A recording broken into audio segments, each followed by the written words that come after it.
fantastic to be down here in Marnoo with hundreds of farmers and our community who have been trying to let the Labor government in Victoria know they do not want VNI West, they do not want WRL, they do not want their farmland made into renewable infrastructure. It will ultimately make the whole of Mallee an industrial wasteland. This is no good for our food security, and we absolutely stand with the farmers of this region. They have very good reason to be outraged. I guess in there before, I know Bridget was telling the farmers to be brave and kind of not go back into their shells during this time. Obviously, you guys will, protest to government, but what do the farmers here actually need to do to make this happen?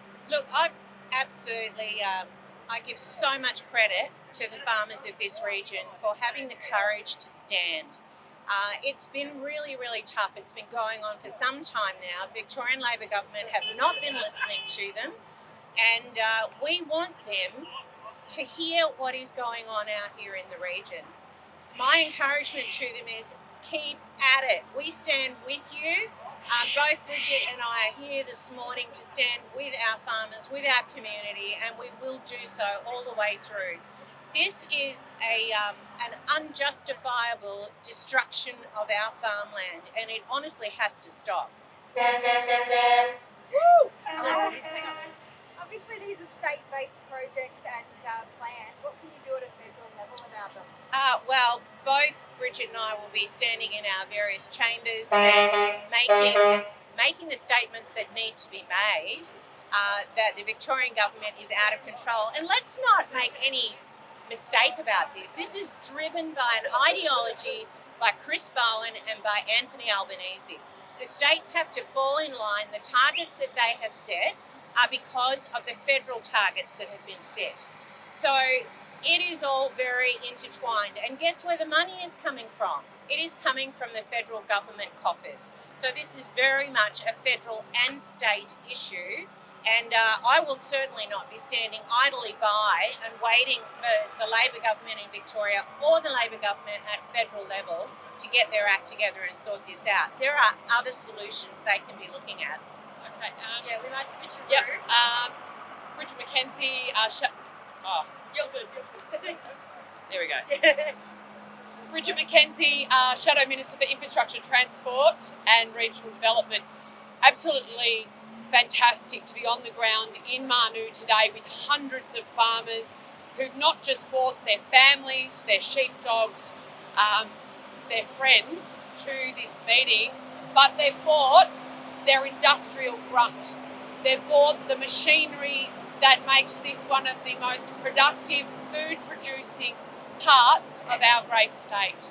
And they've said very clearly that they will not be... Do you want me to wait for this? Wait 1 second. Yes.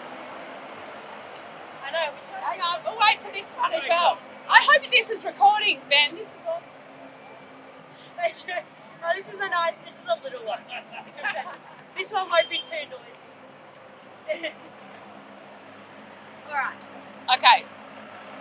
Today in Marnoo, we've heard from hundreds of impacted farmers and their families about this renewable energy zone, the industrialisation of the most productive food and fibre communities in our state.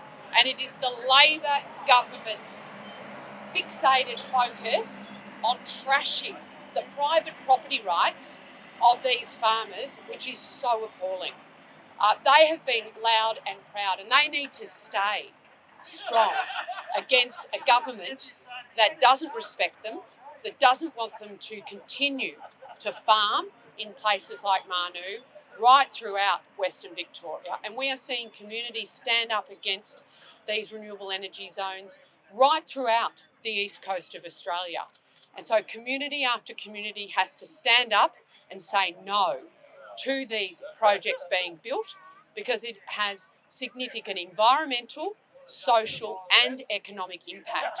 Back in the day, we used to hear about triple bottom line. You know, something had to be good for the environment, good for the economy and good for society. Well, right now, these projects are impacting the mental health and social cohesion of these communities, trashing the environment. Some very significant environmental sites are going to be impacted by the rollout of these projects, and people's property values are going through the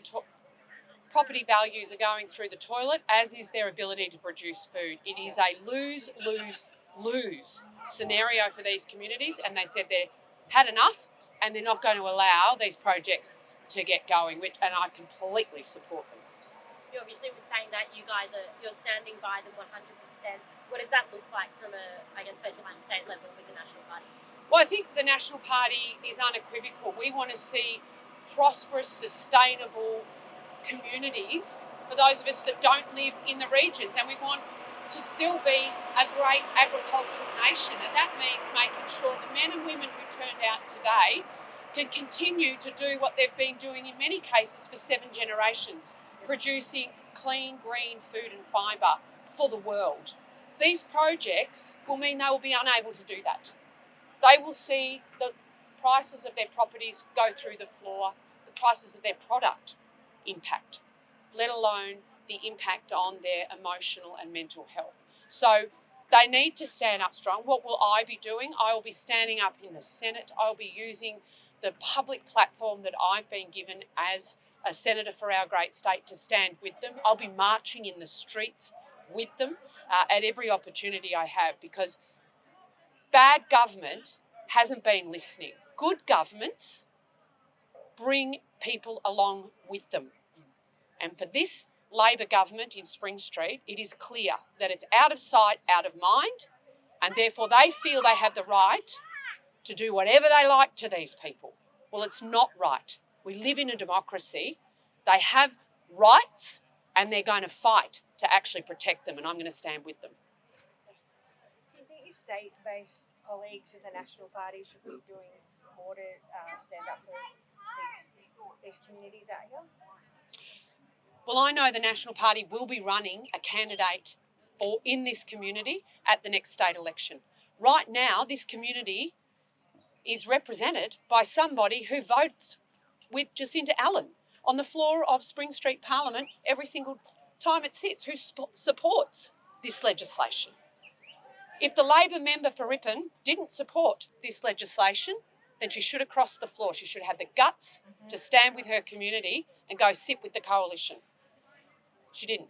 So we will be running, the National Party will be running in Ripon at the next state election, a local community candidate that will be very proud to stand with this community and stand against Jacinta Allen's Labor government.